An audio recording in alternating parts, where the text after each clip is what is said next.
भारतीय cricket team के star तेज गेंदबाज मोहम्मद शमी को कोलकाता हाईकोर्ट से बड़ा झटका लगा। कोर्ट ने शमी को उनसे अलग रह रही पत्नी हसीन जहां को बेटी को गुजारा भत्ता देने का आदेश दिया है, जिसके चलते उन्हें हसीन जहां करोड़ों रुपए देने होंगे। भारतीय क्रिकेट टीम के स्टार गेंदबाज मोहम्मद शमी अपने खेल के साथ साथ अपनी पर्सनल लाइफ को लेकर भी सुर्खियों में बने रहते हैं। मोहम्मद शमी ने साल 2014 में हसीन जहां से शादी की। उसके बाद उनकी बेटी आयरा का जन्म 2015 में हुआ, लेकिन 2018 में हसीन ने शमी पर घरेलू हिंसा, दहेज उत्पीड़न और यहां तक कि मैच फिक्सिंग जैसे गंभीर आरोप लगाए। हसीन ने कोलकाता के जादवपुर पुलिस स्टेशन के शमी और उनके परिवार के खिलाफ शिकायत दर्ज की। हसीन ने 10 लाख रुपए मासिक गुजारा भत्ते की मांग भी की थी। हालांकि उस समय निचली अदालत ने उनकी मांग को खारिज कर दिया। अब कोलकाता हाईकोर्ट ने बड़ा फैसला सुनाया है।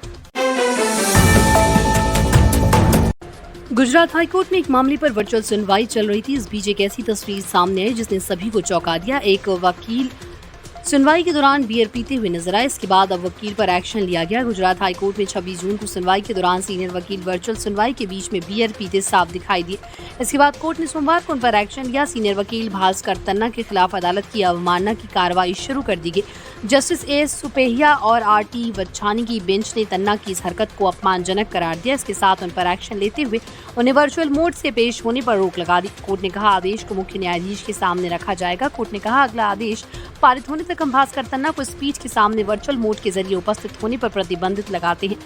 हम मुख्य न्यायाधीश को इसकी जानकारी देंगे। वर्चुअल सुनवाई का एक वीडियो सामने आया। 26 जून को जस्टिस संदीप भट्ट के सामने वकील तन्ना को मग से बियर पीते हुए देखा गया। डिवीजन बेंच ने कहा कि तन्ना की ये कथित हरकत बार के युवा सदस्यों को प्रभावित करती है, जो वरिष्ठ वकीलों को रोल मॉडल के रूप में देखते हैं।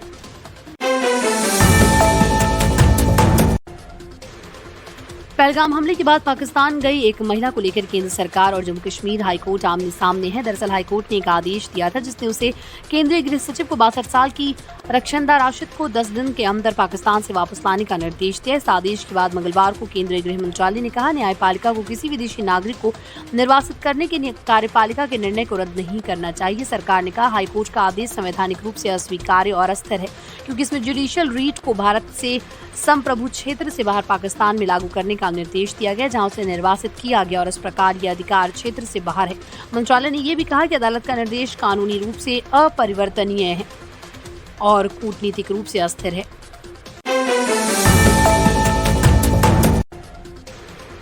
बेहतरीन स्क्रिप्ट चुनने के लिए मशहूर एक्टर आमिर खान की ठग्स ऑफ हिंदुस्तान एक चौंकाने वाली गलती साबित हुई। अपने बड़े बजट और स्टार पावर के बावजूद ये फिल्म उम्मीदों पर खरी नहीं उतरी थी।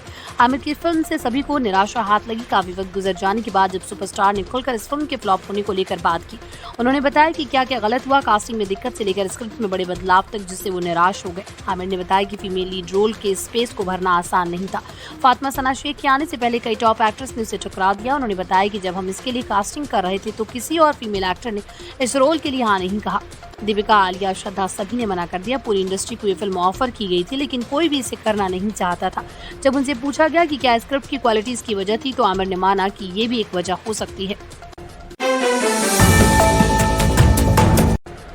उत्तर प्रदेश के नोएडा के कारोबारी ने अपनी पत्नी पर आरोप लगाया कि वो पाकिस्तानी जासूस है। कारोबारी ने बताया कि उनकी पत्नी कई बार पाकिस्तान और चीन जा चुकी है। कारोबारी ने बताया कि उनकी शादी के 3 महीने बाद ही लापता हो गई, जिसकी तलाश वो अभी तक कर रहे हैं, जिनकी लेकिन पत्नी का कुछ पता नहीं चल रहा। अब उन्होंने पुलिस से इस मामले में जांच की मांग की। दरअसल नोएडा के सेक्टर 105 की जज कॉलोनी में रहने वाले कारोबारी लोकेश राठी ने अपनी पत्नी के खिलाफ दिल्ली और नोएडा पुलिस से शिकायत की है। यही नहीं, उन्होंने केंद्र सरकार को एक पत्र भेजकर पत्नी पर जाँच की मांग भी की। लोकेश की शादी करीब 6 साल पहले मथुरा की रहने वाली एक महिला से हुई थी। दोनों की शादी एक मैट्रिमोनियल वेबसाइट के जरिए 2019 में दिसंबर के महीने में हुई और मार्च 2020 में ही लोकेश की पत्नी लापता हो गई। लोकेश राठी ने बताया कि उनकी पत्नी 2020 में होली के मौके पर अपने मायके मथुरा गई थी और फिर नहीं लौटी। उन्होंने पत्नी को खोजने के लिए नोएडा के सेक्टर 39 थाने में उसकी गुमशुदगी का केस दर्ज कराया था। जब महिला की तलाश की गई तो नए नए सदस्य रहस्यों से पर्दा उठा। अब लोकेश ने अपनी पत्नी के पासपोर्ट की भी जाँच किए जाने की बात कही है। हरियाणा में बिजली के दामों में की गई बढ़ोतरी को लेकर सियासी हंगामा मचा है। आम जनता के साथ ही हरियाणा की तमाम विपक्षी पार्टियों ने सरकार के इस फैसले पर विरोध जताया है। 1 अप्रैल से लागू नियमों के मुताबिक घरेलू बिजली की श्रेणी 1 2 किलोवाट लोड तक 0 से 50 और 51 से 100 यूनिट और श्रेणी 2 5 किलोवाट लोड पर 150 यूनिट के उपभोक्ताओं के 2 नए स्लैब बनाकर न्यूनतम मासिक शुल्क हटाने के साथ पहली बार फिक्स चार्ज लगाकर बिल आ रहे हैं। बिजली दरों की स्लैब में बदलाव किए जाने व प्रति किलोवाट फिक्स चार्ज लगाए जाने के कारण उपभोक्ताओं के बिल 12 से 30% तक बढ़ गए हैं। सबसे अधिक चाप मार 5 किलोवाट के कनेक्शन धारकों पर पड़ी है। पहले हर महीने 50 यूनिट या उससे अधिक खपत पर 2.5 रुपए से लेकर 6.5 रुपए प्रति यूनिट अलग अलग स्लैब के अनुसार बिल लिया जाता था। अब उनसे 6 रुपए 50 पैसे से 7 रुपए 50 पैसे प्रति यूनिट तक लिए जाने की लगे हैं। दूसरी तरफ बिजली कंपनियों ने वित्तीय वर्ष 2025-26 में 4,520 करोड़ 24 लाख रुपए का अनुमानित घाटे का इसका कारण बताया है।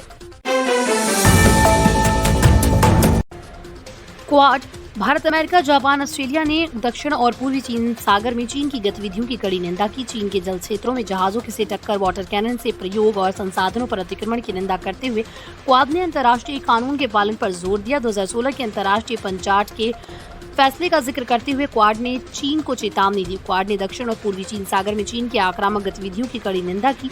भारत, अमेरिका, जापान और ऑस्ट्रेलिया ने चीन को सख्त लहजे में चेतावनी दी। क्वाड विदेश मंत्रियों की वॉशिंगटन बैठक में जारी साझा बयान में कहा गया कि दक्षिण चीन सागर और पूर्वी चीन सागर में चीन की मनमानी जहाजों की टक्कर, वाटर कैनन का इस्तेमाल और समुद्री संसाधनों में दखल जैसे कदम खुले तौर पर क्षेत्रीय स्थिरता को नुकसान पहुंचा रहे हैं।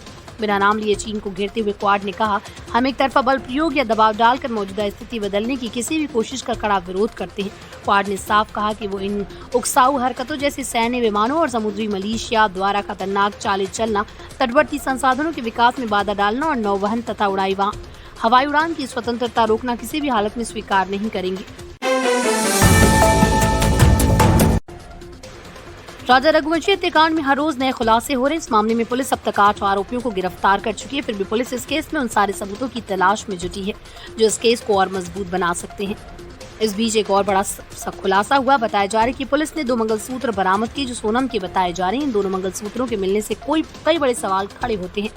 क्या राजा के अलावा सोनम ने किसी और से भी शादी की थी? अगर एक मंगलसूत्र राजा के नाम का है तो दूसरा किसका है? मीडिया रिपोर्ट्स के मुताबिक पुलिस को ये दोनों मंगलसूत्र उस फ्लैट से मिली जहां राजा की हत्या के बाद सोनम छिपी हुई थी। बताया जा रहा है कि इनमें से एक मंगलसूत्र वो था जो राजा ने पहना था, जबकि दूसरा राज ने दिया था। ऐसे में अब पुलिस ने ये पता लगाने की कोशिश करी कि क्या सोनम ने राजा से शादी करने से पहले ही राज से गुपचुप तरीके से शादी कर ली। वहीं दूसरी ओर पुलिस सोनम के 16 लाख के उन गहनों के बारे में भी पता करने की कोशिश कर रही है जो उससे शादी के वक्त राजा के परिवार वालों ने गिफ्ट दिए थे। राजा की हत्या के बाद सोनम के काले बैग के गायब करने के वाले शिलोम जेम्स की निशानदेही पर इंदौर पुलिस ने पिछले दिनों रतलाम में उसके रिश्तेदार के घर से गहने बरामद किए, लेकिन वो गहने पूरे हैं या नहीं इसके बारे में अभी साफ तौर पर कुछ पता नहीं चल सका है।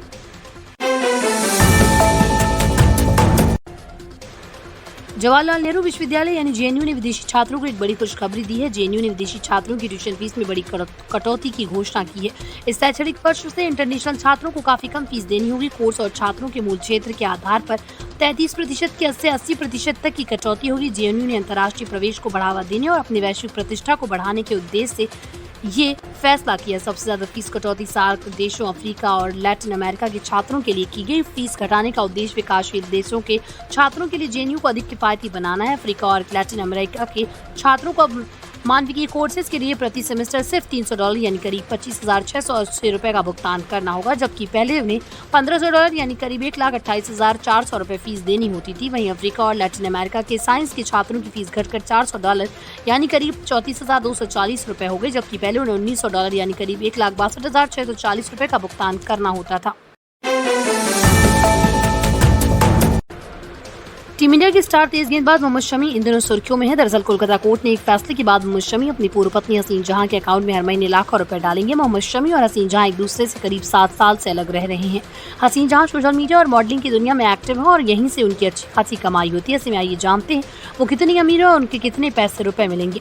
हसीन जहां सोशल मीडिया पर बेहद एक्टिव रही हैं और कई ब्रांड्स के साथ जुड़ने रहने के कारण वो डिजिटल प्लेटफॉर्म से भी इनकम जनरेट करती है। इंस्टाग्राम पर उनके 3,09,000 फॉलोअर्स हैं। फेसबुक पर 1,86,000 फॉलोअर्स हैं, जबकि एक्स पर 4,000 से ज्यादा फॉलोअर्स हैं। उनकी ये डिजिटल मौजूदगी उन्हें ब्रांड प्रमोशन, पेड पार्टनरशिप और शॉर्ट वीडियो कंटेंट से आय दिलाती है। हसीन जहां ने एक समय मॉडलिंग और एक्टिंग के क्षेत्र में भी काम किया। उन्होंने कई छोटे प्रोजेक्ट्स, फैशन शोज और एड शूट्स में भी हिस्सा लिया। आज वो समय समय पर इन फील्ड से जुड़ी रहती है, जिससे उनकी आय में इजाफा होता है।